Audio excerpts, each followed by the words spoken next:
The sky turns black at noon, not from clouds, from ash. Somewhere in Africa, a small group of humans looks up and sees the sun disappear.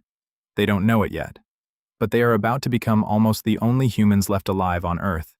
74,000 years ago, a volcano in Sumatra, called Toba, erupts. Not like anything you've seen, not like anything modern humans have ever witnessed. It's the largest eruption in the last 2 million years. Ash falls for 6 years straight. Global temperatures drop. Sunlight dims across the planet. Forests die. Rivers freeze in places they never should. And somewhere, in the middle of it all, a handful of human bands are trying to survive a winter with no end. Here's the strange part. Some scientists believe this single event nearly wiped humanity out completely, down to a few thousand people, maybe fewer. We are possibly all descended from whoever made it through the next few years. So, who were they? Picture it. You're part of a small band, maybe 30 people. You've never seen the sky do this before.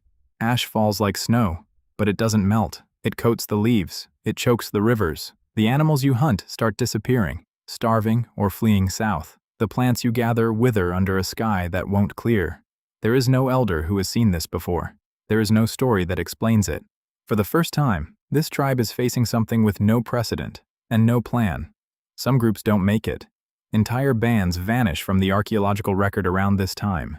No burials, no tools, no sign they kept going. But somewhere, one group does something different. And we're only starting to understand what. On the coast of South Africa, there's a place called Pinnacle Point, a cave, tucked into cliffs above the ocean. And inside it, archaeologists found something strange. A layer of ash from Toba itself, sitting right on top of signs of human life. Fires, shellfish shells, tools. Which means this group didn't just survive the eruption, they kept living through it, right here, right on this coastline. While the interior of the continent turned to dust and ice, they had something almost no one else had. The sea. Shellfish don't care about ash in the sky. Fish don't starve when the plants die. This tribe had found a food source the volcano couldn't touch. And that decision, to stay by the water, might be the reason any of us exist at all. But surviving isn't the same as thriving. Genetic studies suggest the human population may have dropped to somewhere between 3,000 and 10,000 breeding adults. Globally, for comparison, that's smaller than some towns. For a while, humanity was closer to extinction than any war, plague, or famine in our history would ever bring us again. Every person alive today may carry the DNA of that narrow window, of a few coastal bands who figured out the sea before the sky came back. It means your ancestors weren't the strongest, they weren't the fastest, they were the ones who adapted first, while everyone else was still waiting for the old world to come back. It never did. Here's the part that still gives researchers chills.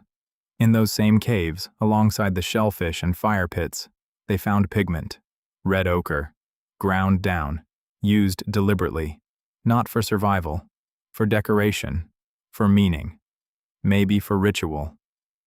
In the middle of the worst environmental catastrophe our species had ever faced, they were still making art, still marking themselves as something more than just hungry animals trying to outlast a winter. That detail is easy to miss.